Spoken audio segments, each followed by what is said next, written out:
Для входа в форум открываем приложение Репетитор Моби и нажимаем кнопку «Меню». Открываем форум. На форуме пользователи платформы могут задавать вопросы и участвовать в обсуждениях разных тем. Чтобы задать вопрос или открыть новую тему обсуждения, нажимаем кнопку «Создать».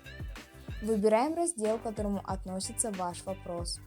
Здесь есть список предметов. Если наш вопрос относится к ним, выбираем нужный из них. Также здесь есть раздел «Помощь» для вопросов по использованию платформы и разделы для учителей, советы по обучению и разные. Например, выберем раздел «Биологии». Вводим текст своего вопроса и нажимаем кнопку «Опубликовать». Наш вопрос появился на ленте форума. Для облегчения работы на форуме имеются фильтры. Чтобы открыть фильтры, нажимаем кнопку «Фильтров». В первую очередь выбираем раздел. Например, если выбрать биологию, то на ленте форума будут показываться только вопросы по биологии.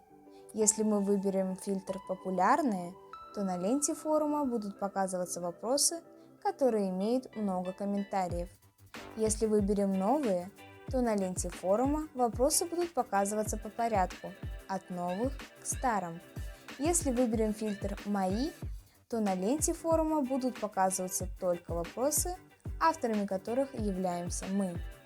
Если выберем фильтр «Все», то на ленте форума будут показываться вопросы всех пользователей.